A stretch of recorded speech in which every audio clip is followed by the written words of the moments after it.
Hello, I'm Helen, one of the co-founders of the Bishop School of Meditation, and welcome to our channel.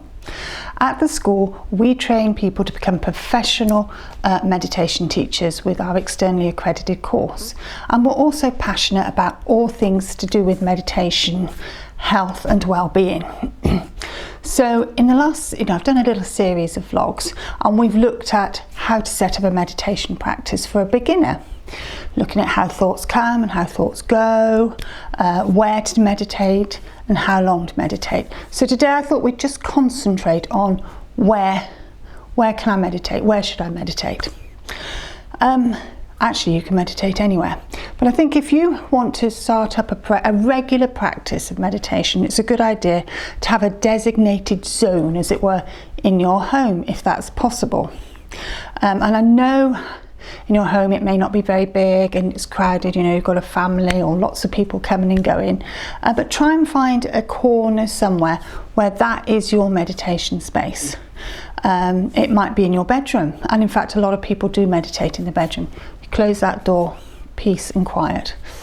You may not have room to put a chair specifically for the purpose in your bedroom, but there's no reason why you can't sit on the edge of the bed with your feet firmly on the ground. My opinion, and this is my opinion alone, if you lie down to meditate, you're likely to fall asleep. Well, at least that's what happens to me. So if you're trying to set up a regular practice, it's a good idea to look at your posture in sitting in a chair or sitting on the floor, using a zafu cushion, those sorts of things. Some people like to light a candle or have some flowers or something that kind of sets the scene, as it were. For me, I'm very fortunate now, as I've said before, the children have all practically flown the nest, and I have space that I have my own designated area, and it's known that when mum is in there, door closed, do not disturb, and that's my meditation time. And as I said before, I tend to meditate first thing in the morning before everybody's got up anyway.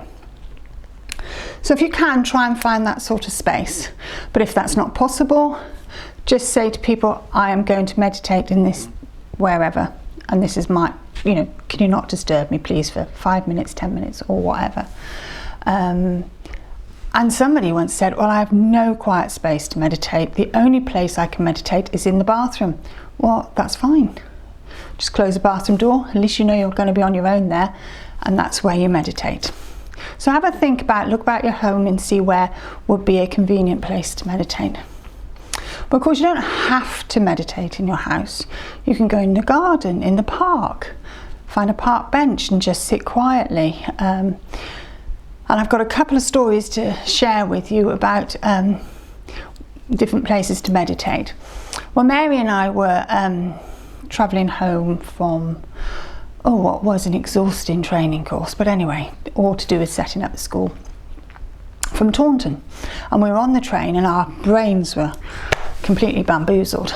Anyway, so we looked at, let's just do a little meditation. So we just sat back and just closed our eyes and went into our own space. Well, I guess probably 15-20 minutes, I don't know. Anyway, when we came, opened our eyes and sort of refocused around the train, as you do, the lady sat opposite. She said, I just have to say, you two looked so peaceful. So there was lots going on in the train, but we were able just to be aware of all that background noise, but still be able to focus on our breathing, on our mantra or whatever our practice was. And for myself, I meditated once. I was having an MRI scan, had a shoulder injury, and they did an MRI scan to see what was going on there.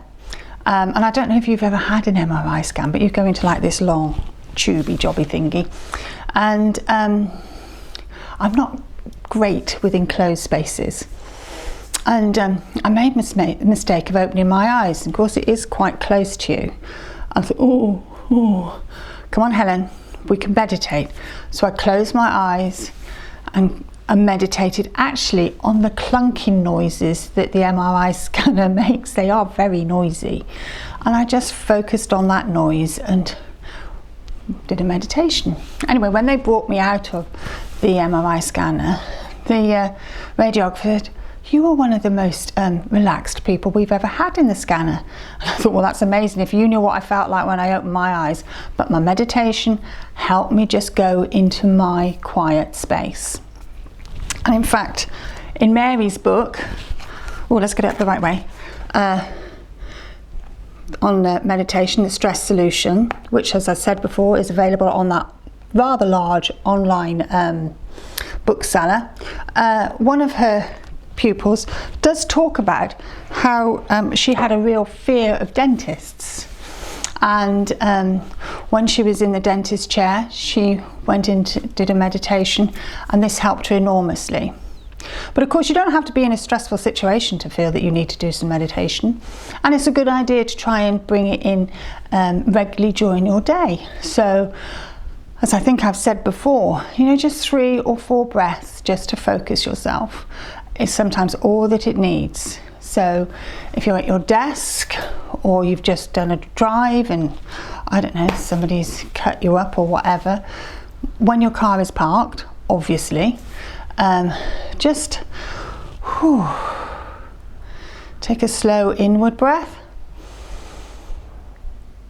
and focus on that, and a long outward breath. Inward breath, outward breath. Inward breath, outward breath.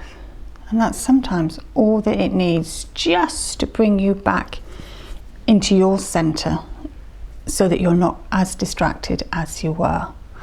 And certainly during the day, I try to do that numerous times.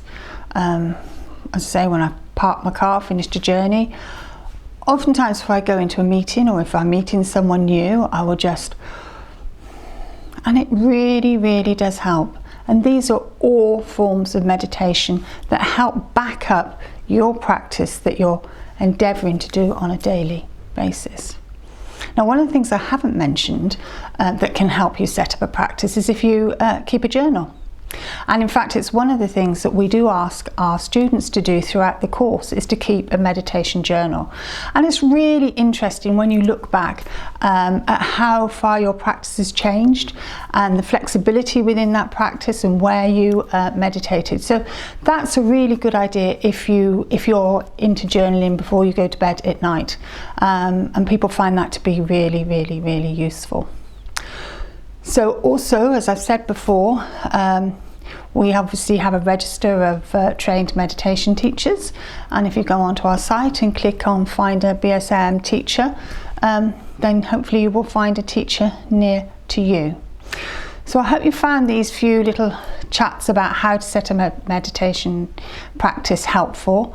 Going forwards, I'm going to be looking at all sorts of different subjects on meditation, so I think I'll probably need to meditate to find out what they might be. Anyway, I hope you enjoyed this. If you have, please click on the like and subscribe button, and I will see you soon. Bye bye.